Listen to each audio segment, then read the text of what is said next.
Hey guys, welcome back to Mike's World. Today it's a little bit of a different video. Today I'm going to be answering a lot of questions that I've gotten on comments about the GameStick 4K. It's an updated video. I've gotten a lot of questions. There seems like people have had a lot of problems with this game system. Just going to tell you what I know. I'm not an expert on it. I don't know really much about how the operating system or anything. What I can tell you is that I bought this through Amazon, and there is a link in the description to the one that I bought. These things vary in prices from $30 to $45. I paid for one of the more expensive ones, and all I can tell you is that I have not had a single issue with mine. So that's not to say that it's perfect, but I just haven't had a problem with it. And so some of the problems I'm hearing is one controller might not connect, or the controllers don't connect. Can you buy different controllers? As far as I know, that's a no. I've heard people saying that theirs get hot, it overheats and shuts off. I've had people talk about how it sits on a load screen and won't load. So I don't really have the answers to a lot of these, but I do have things you can try, and then maybe you can get yours working. So this is the GameStick. So mine says 4K Ultra HD GameStick Lite. Okay, this is what it is. Now the first thing that I can tell you is it has this S2G USB adapter. This is the receiver to the controller.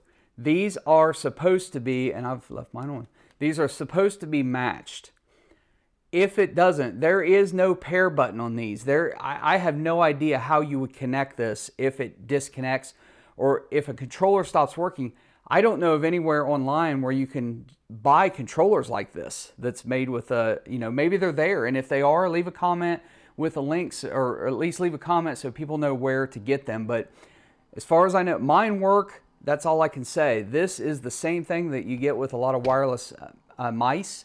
And the mice usually have a button to reset. There's nothing on this. I don't see anything on the controller as I look at it that gives you an option to reconnect your controllers to your receiver. So I don't have an answer on that one. What I'm going to say though is that with all the different versions of this out there, of this GameStick out there, you got to understand this is very cheap made. Whoops, I just dropped it. Hold on one second there. So this is very cheap made. It comes from China. I mean, this is essentially something that you would buy off Wish or Temu or something, and at $45 or $32 or $30 or $25, whatever you paid for yours, there's a chance it's not going to work. So you got to keep that in mind. I mean, you're going really cheap with this game system. Here are some things that I would recommend you trying. If it doesn't work, again, I don't have an answer for you. As far as the controllers, I have no idea. If they don't work, my suggestion is send it back. Go to the link in my description, try to pick one up there, and if it doesn't work, send it back. But the cheaper you go, the more likely it's not going to work. That's all I can say. So controllers, I have no idea. One thing, if you're sitting on the load screen or it's just not loading or not wanting to work. So this comes with a little micro USB card.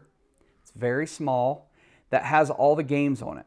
And so, but this is not a brand name SD card. It is generic. And the one thing that I will tell you is these generic SD cards that I've bought for other reasons, just for storage, they don't work.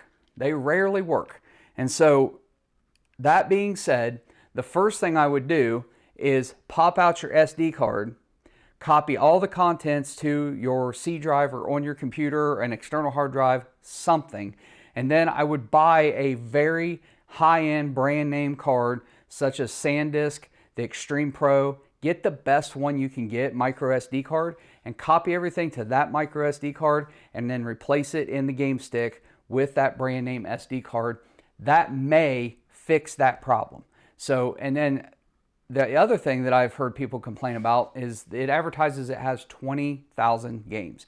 But people talk about, well, it has the same game with different languages. Exactly. There's a lot of duplicates. There's not 20,000 individual games. And as I've said in previous videos, You're going to get duplicates. You're going to get one that's for Europe, one for Australia, one for Japan, one for China, one for US. And you might have that same game on there 10 times. And honestly, you have to go searching, because not only that, I'm guessing because of copyright reasons, some games on there will be called something different than what they really are. I really had to search for Techno Bowl with Bo Jackson on. I really had to search for that. You have Paperboy was a good game in the US on the original Nintendo, but it's called Newsboys on this.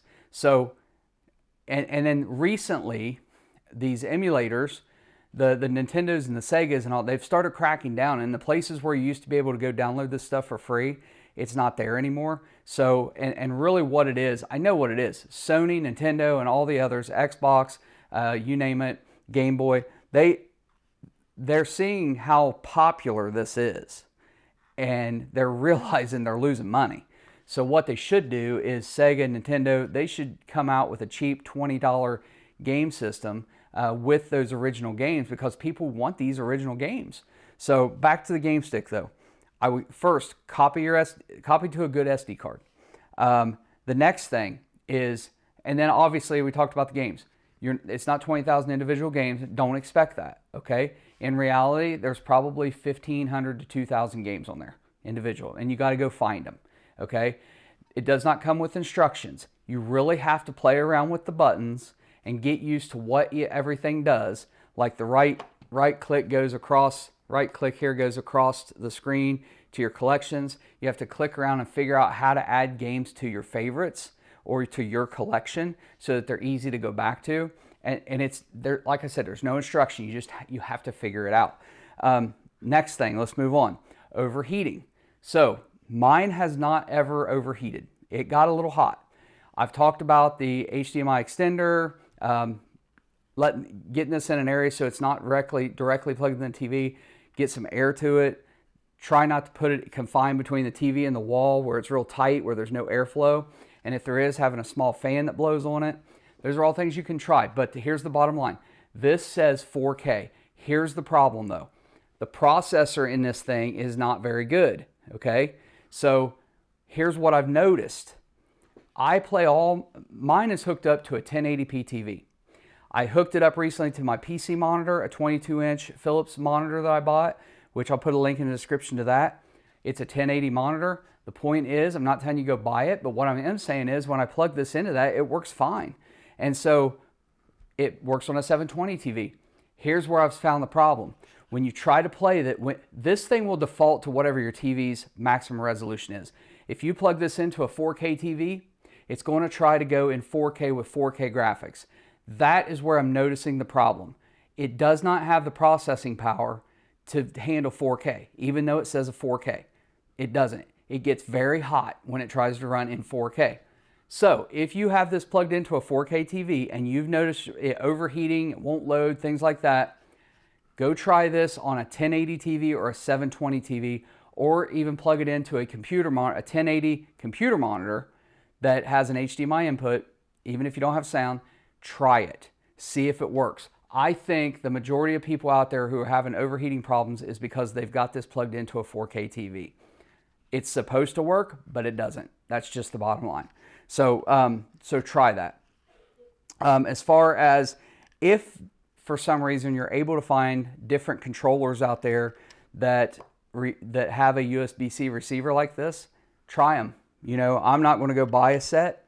I don't, but try it out and see if it works. The other thing I would say is for the USB power. So I don't leave this plugged in where it's constant power and it stays on. I think that will ruin it and shorten the lifespan. So I put in between of it, it's USB to USB with a power switch in between. So I can flip it on and off and only turn this on when I need it or when I want to play it. Those are the suggestions I have for you. I don't know what the iOS is of this thing. I don't really know. I don't know a lot about the internal workings or the coding, the emulators. I just don't know enough about that to be helpful with you with that. Maybe there's other videos out there you can point people to that do. But what I'm saying is that what I've talked to you today, try these things out. Try the better SD card.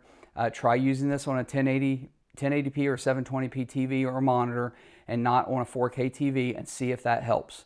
I think some of the things I've told you will help some of you, but I don't have the answers for everybody's problems. So I wish you guys the best. If you do get one of these, like I said, it matters where you get it from. And the best I can do is put a link in the description to the exact one that I bought on Amazon, and you can try that one out. But if you're having problems, again, send it back. And that's the only thing I can tell you. Hey guys, I hope this video has helped some of you out. I know it didn't help you all out. If you have subscribed to the channel, if you haven't subscribed, like the video, definitely leave a comment. Leave a comment, especially if this helps. And I read all of those. So I just don't respond to all of them because I can't help everybody out. But hopefully this has helped some of you out. Hey guys, take care. Have a great day, and I'll see you next time.